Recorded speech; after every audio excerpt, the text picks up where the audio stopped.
Tax file আপনারা যখন করবেন আপনারা কিন্তু এখানে ভুল করার কোনো সুযোগ নাই, কোনো ভুল করতে পারবেন না। তার মানে আপনাকে অবশ্যই নাম্বারগুলো যখন ট্যাক্স ফাইলে লিখবেন ডবল ট্রিপল চেক আপনাকে করতে হবে। অনেকেই ট্যাক্স ফাঁকি দেওয়ার জন্য কিন্তু টু মাচ এই চ্যারিটেবল ডোনেশন বা ডিডাকশন স্কেজুয়াল এতে দিয়ে রাখেন, যেটা আপনার ইনকামের সাথে কোনো সঙ্গতিপূর্ণ না। ট্যাক্স বাঁচানোর জন্য অনেক বিজনেস এক্সপেন্স আপনারা দেখা গেছে যে ট্যাক্স ফাইলে দিয়ে দেন যাতে করে ইনকামটা কমে যায়, ট্যাক্স মানে কম দিতে হয়।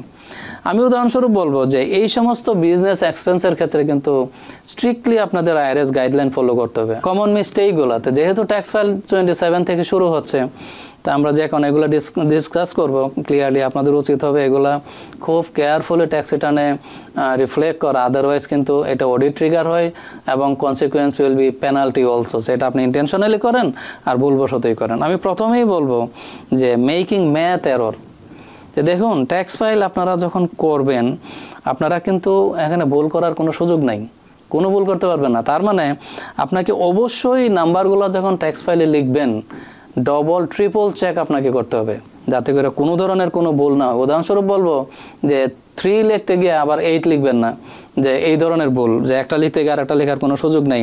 তো সেই ক্ষেত্রে যদি কোনো ভুল ভ্রান্তি করেন আইআরএস ঠিকই এটা ফাইন্ড আউট করবে এবং consequence will be penalty and interest. কারণ এই ভুলের ক্ষেত্রে আপনি যদি ইন্টেনশনালি করলে তো পাবেন, ইভেন যদি আপনি আনইন্টেনশনালিও করেন, ধরেন নর্মালি ভুল করেছেন, বাট মানে consequence will be penalty and interest. যে কারণে আপনাকে অবশ্যই ম্যাথমেটিক্যালি কারেক্টলি ফাইল করতে হবে যাতে করে কোনো ধরনের কোনো ভুল না হয় এবং বারবার চেক করে তারপরে আপনারা ট্যাক্স ফাইল করবেন। এটা একটা ইম্পর্টেন্ট বিষয়। আরেকটা হচ্ছে যে যারা ট্যাক্স ফাইল করেন অনেকে তাড়াহুড়া করেন যে আপনাদের যে ইনকাম ডকুমেন্ট আছে, যেমন অনেকে আছে W2 তে কাজ করেন, 1099 এ কাজ করেন, অনেকের বাড়ি আছে যেমন মর্টগেজ আছে তাদের 1098 দরকার হয়, আবার অনেকে স্টক ট্রানজাকশন করেন 1099B, ব্রোকার স্টেটমেন্ট, অসংখ্য ট্যাক্স ডকুমেন্ট আছে, 1099 NEC আছে। তো এখন প্রশ্ন হচ্ছে এই যে অসংখ্য ট্যাক্স ডকুমেন্ট আপনারা যারা মাল্টিপল কাজ করেন, মাল্টিপল জায়গা থেকে ইনকাম আসে, আপনারা কিন্তু অনেক সময় দেখা গেছে যে তাড়াহুড়া করে সব ইনকাম রিপোর্ট প্রপারলি মানে পেপারগুলো না নিয়েই ট্যাক্স ফাইল করেন, হয়তো কোনোটা বাদ দিয়ে দেন। তো সেই ক্ষেত্রে কিন্তু consequence will be penalty also. কারণ দেখুন এই যে W2 বলেন 1099 বলেন আপনি হয়তো ভুল করতে পারেন কিন্তু আইআরএসে কিন্তু ভুল করবে না, কারণ যারাই এই ডকুমেন্টগুলো ইস্যু করেছে এক কপি কিন্তু আইআরএসকে দিয়ে দিয়েছে। তার মানে আইআরএস ঠিকই জানে আপনার ইনকাম কত। কারণ আপনি যদি এগুলো প্রপারলি রিপোর্ট না করেন, যেমন উদাহরণস্বরূপ বলবো যে আপনার সেলফ এমপ্লয়মেন্ট পারসন, পাশাপাশি আপনি একটা পার্ট টাইম W2 তে জব করেন, যখন ট্যাক্স ফাইল করতে গেলেন তখন দেখা গেল যে W2টা আপনি রিপোর্ট করলেন, 1099 রিপোর্ট করতে আপনি ভুলে গেছেন। কিন্তু দেখুন এই 1099 কিন্তু আইআরএসের কাছে এক কপি আছে। তো সেই ক্ষেত্রে আপনি যদি 1099 রিপোর্ট না করেন আইআরএস কিন্তু ঠিকই বুঝবে যে আপনার ইনকাম আন্ডার স্টেটেড বা আন্ডার রিপোর্ট করেছেন এবং ওরা কিন্তু অটোমেটিকই আপনাকে অডিটের জন্য পাঠাবে এবং সেই ক্ষেত্রে কিন্তু ওরা পেনাল্টি দিয়ে দেবে এবং ওরা ফুল 1099 উপরেই কিন্তু ওরা মানে ট্যাক্স বসিয়ে দেবে। যেটা আপনার ট্যাক্স ফাইল যখন করতেন তখন কিন্তু আপনার হয়তো সুযোগ থাকবে কিছু এক্সপেন্স ডিডাকশন নেওয়ার, কিন্তু আইআরএস যখন ধরবে তখন কিন্তু ওরা পুরো টাকাটার উপরেই, পুরো ইনকামের উপরেই ট্যাক্স বসিয়ে দেবে। তো যার কারণে আপনারা যখন ট্যাক্স ফাইল করবেন অবশ্যই ট্যাক্স ডকুমেন্টগুলো প্রপারলি কালেক্ট করবেন সবার আগে এবং মেক শিওর যাতে কোনো ডকুমেন্ট যাতে মিসিং না হয়। যেমন W2 রিপোর্ট করলেন, 1099 রিপোর্ট করলেন না, বা অন্যান্য কোনো ইনকাম যাতে মিসিং না হয়, যেটাকে বলে পার্সিয়াল ইনকাম রিপোর্টিং, এটা কিন্তু 100% আইআরএস আপনাকে ধরবে এবং এটার জন্য অডিট ট্রিগার হবে। তারপর আরেকটা জিনিস বলবো হচ্ছে যে চ্যারিটেবল ডোনেশন, এটা কিন্তু আরেকটা আইআরএস এর অডিট এরিয়া এবং আমরা কিন্তু এখানে ফ্রিকুয়েন্টলি মিস্টেক করি। যেমন দেখুন এই যে চ্যারিটেবল ডোনেশনের ক্ষেত্রে বলতেছি যে আমরা অনেক সময় মন্দির, মসজিদ, তারপরে গির্জা, প্যাগোডা এগুলোতে আমরা ডোনেট করি আমরা রিলিজিয়াস পারপাসে। এখন প্রশ্ন হচ্ছে যে এই যে ডোনেশন এইগুলা কিন্তু আমরা স্কেজুয়াল এতে ডিডাকশনের মাধ্যমে কিন্তু আমরা ট্যাক্স বেনিফিট নিই, আমাদের ট্যাক্সটা কমে। এখন প্রশ্ন হচ্ছে অনেকেই ট্যাক্স ফাঁকি দেওয়ার জন্য কিন্তু টু মাচ এই চ্যারিটেবল ডোনেশন বা ডিডাকশন স্কেজুয়াল এতে দিয়ে রাখেন, যেটা আপনার ইনকামের সাথে কোনো সঙ্গতিপূর্ণ না, শুধু ট্যাক্স কমানোর জন্য যা মন চায় একটা নাম্বার লিখে রাখেন। কিন্তু একটা জিনিস মনে রাখবেন যে আপনার যদি ভাউচার না থাকে বা যদি ডোনেশনের প্রুফ না থাকে বলেও কিন্তু স্কেজুয়াল এতে এই ধরনের ডোনেশন আপনারা দিতে যাবেন না, কারণ এই স্কেজুয়ালে কিন্তু ম্যাক্সিমাম সময় কিন্তু এটা অডিট হয় এবং এই ডোনেশন এগুলো কিন্তু রেড ফ্ল্যাগস। এগুলো যদি আপনি ইমপ্রপারলি দেন, ইনকামের সাথে যদি সামঞ্জস্যপূর্ণ না থাকে, ইউ উইল গেট অডিটেড। যেমন উদাহরণস্বরূপ বলবো যে ধরুন আপনার ইনকাম হচ্ছে $40,000, এখন আপনি যদি $10,000 যদি চ্যারিটেবল ডোনেশন দেখান স্কেজুয়াল এতে, ইট মেক সেন্স? কারণ যার ইনকাম $40,000 আপনি যদি $10,000 বছরে ডোনেট করেন, তাহলে আপনি কি খাবেন আর কি বাসা বাড়াই দিবেন? It doesn't make sense. তো সেই ক্ষেত্রে আপনাদের উচিত হবে যে ডোনেশন যখনই আপনারা স্কেজুয়ালিতে লিখবেন, যাতে করে অবশ্যই আপনার আয়ের সাথে সঙ্গতিপূর্ণ হয়। এমন কিছু লিখবেন না যেটা টোটালি অসামঞ্জস্যপূর্ণ, যেটা ফলশ্রুতিতে রেড ফ্ল্যাগ রেইজ হয় এবং অডিট ট্রিগার করে।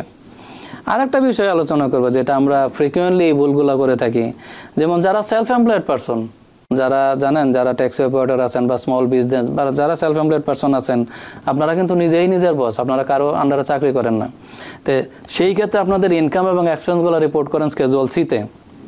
কিন্তু আমরা কি করি, এই স্কেজুয়াল সি যাতে প্রফিট কম হয়, অনেক সময় আমরা লস দেখাই ইন্টেনশনালি। তার জন্য যা খরচ আছে, দেখা যাচ্ছে যে নিজস্ব ড্রেস, জামা, তারপরে জুতা, মিলস যা আছে সব খরচ দেখিয়ে দেন স্কেজুয়াল সিতে। কিন্তু মনে রাখবেন, এই যে স্কেজুয়াল সিতে টু মাচ এক্সপেন্স যদি দেখেন, এটাও কিন্তু অডিট ট্রিগার করে।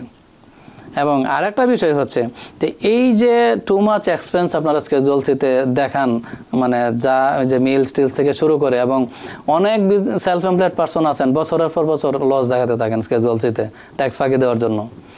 কিন্তু এখন প্রশ্ন হচ্ছে যে আইআরএসের একটা সার্কুলার আছে, আইআরএস এটা বলে যে এই যে আপনি বছরের পর বছর লস দেখাচ্ছেন, সেই ক্ষেত্রে how your business staying afloat, আপনি সার্ভাইভ করেন কীভাবে এই লস দেখানোর পরে? তো সেই ক্ষেত্রে আপনারা একটা জিনিস মনে রাখবেন যে বছরের পর বছর কিন্তু লস দেখানো কিন্তু খুব বুদ্ধিমানের কাজ না, কারণ it will be triggered as an audit also. তারপর আরেকটা বিষয় হচ্ছে যে টু মেনি বিজনেস এক্সপেন্স, এটা অনেকটা সিমিলার। যে আপনারা যারা সেলফ এমপ্লয়েড পারসন যারা বিজনেস করেন, অনেক সময় দেখা গেছে যে এরকম ট্যাক্স ফাঁকি দেওয়ার জন্য বা ট্যাক্স বাঁচানোর জন্য অনেক বিজনেস এক্সপেন্স আপনারা দেখা গেছে যে ট্যাক্স ফাইলে দিয়ে দেন, যাতে করে ইনকামটা কমে যায়, ট্যাক্স মানে কম দিতে হয়। আমি উদাহরণস্বরূপ বলবো যে এই সমস্ত বিজনেস এক্সপেন্সের ক্ষেত্রে কিন্তু স্ট্রিক্টলি আপনাদের আইআরএস গাইডলাইন ফলো করতে হবে। আইআরএস কিন্তু স্পষ্ট বলে দিয়েছে, এবং এই বিজনেস এক্সপেন্সের জন্য ওরা ন্যারোলি ডিফাইন করে দিয়েছে। আইআরএস বলতেছে যে এই বিজনেস এক্সপেন্স হতে হবে অবশ্যই অর্ডিনারি এবং নেসেসারি টু ইউর বিজনেস। তার মানে আপনি এমন কিছু লিখবেন না যেটা বিজনেসের সাথে রিলেটেড না বা সামঞ্জস্যপূর্ণ না। যেখানে যেমন আইআরএস বলতেছে যে expenses must be ordinary and related to your business. যেমন উদাহরণস্বরূপ বলবো যে দেখুন, একজন প্রফেশনাল আর্টিস্ট সে যখন ছবি আঁকে, তার জন্য কিন্তু পেইন্ট এবং পেইন্ট ব্রাশের দরকার হয়। তো যেহেতু প্রফেশনাল আর্টিস্ট এটা তার পেশা, তো সেই ক্ষেত্রে এটা সে রেভিনিউ জেনারেট করে, সেই ক্ষেত্রে তার পেইন্ট ব্রাশ যে তার এক্সপেন্সেস, এগুলো কিন্তু লেজিটিমেট, সেইগুলো খরচ হিসেবে নিতেই পারে, কারণ যেহেতু সেইটাই তার পেশা, এটা দিয়ে প্রফিট জেনারেট করে। এবং পাশাপাশি একজন লয়ারের উদাহরণ দিব। যেমন একজন লয়ার সে শখের বসে ছবি আঁকে, তার এটা পেশা না, সে অকেশনালি মানে তার শখ ছবি আঁকা। কারণ এই লয়ার যদি শখের বসে ছবি আঁকে, সেটা দিয়ে কিন্তু সে কোনো রেভিনিউ জেনারেট করে না, তার হবি এটা। এবং লয়ার যদি এই পেইন্ট ব্রাশ তো তারও লাগে, কিন্তু সে কিন্তু এটা বিজনেস এক্সপেন্স হিসাবে ডিডাকশন নিতে পারে না, বিকজ তার এটা কিন্তু not related to business but ordinary এক্সপেন্সও না, কারণ এটা তার হবি, সে এটা দিয়ে রেভিনিউ জেনারেট করতেছে না।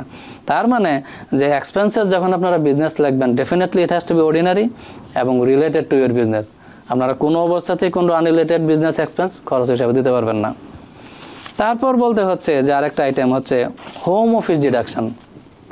দেখুন, এই হোম অফিস ডিডাকশনের ক্ষেত্রে কিন্তু lots of fraud going on, কারণ যারা সেলফ এমপ্লয়েড পারসন আছেন, যারা বিজনেসম্যান আছেন, আপনারা এই ট্যাক্স ফাঁকি দেওয়ার জন্য, ইনকাম কমানোর জন্য কিন্তু বাসার একটা রেন্ট, পার্শিয়াল রেন্টও কিন্তু আপনারা হোম অফিস হিসাবে ডিডাকশন দেখান, যাদের হয়তো কোনো ফিজিক্যাল অফিস নেই।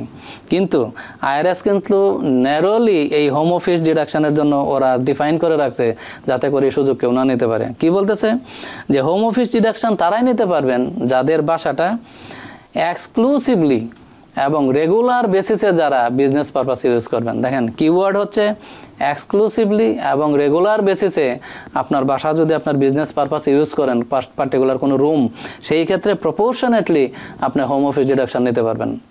বাট আপনি যদি এটা রেগুলার বেসিস ইউজ না করেন, এক্সক্লুসিভলি পারপাসে যদি ইউজ না করেন, সেই ক্ষেত্রে কিন্তু হোম অফিস ডিডাকশন নিতে পারবেন না। এটা টোটালি ইরিজনেবল এবং ইজ নট অ্যালাউয়েবল ডিডাকশন। উদাহরণস্বরূপ বলবো যে দেখুন, আপনি যদি দেখা গেছে আপনার লিভিং রুমে টিভি আছে, অকেশনালি আপনি টিভির সামনে বসে দু একটা ইমেল রিপ্লাই করলেন মাঝে মধ্যে, বা হয়তো দু একটা মেসেজ সিন করলেন, তো এইটার জন্য কিন্তু আপনি এই আপনার লিভিং রুমটাকে কিন্তু হোম অফিস বলতে পারেন না, because you are not using your living room exclusively এবং রেগুলার বেসিস। অকেশনালি আপনি দুই একটা ইমেল রিপ্লাই করেন, তো সেই ক্ষেত্রে আপনার উচিত হবে না এই হোম অফিস ডিডাকশন নেওয়া। তো এটা কিন্তু মানে মাথায় রাখবেন যারা হোম অফিস ডিডাকশন নেন, কারণ এটাও কিন্তু একটা রেড ফ্ল্যাগ আইআরএস এর ক্ষেত্রে, যে ক্ষেত্রে অডিটে ট্রিগার হতে পারে। নিউ ইয়র্ক থেকে সম্প্রচারিত TVN 24 টেলিভিশন, বিশ্বজুড়ে বাঙালির কণ্ঠস্বর।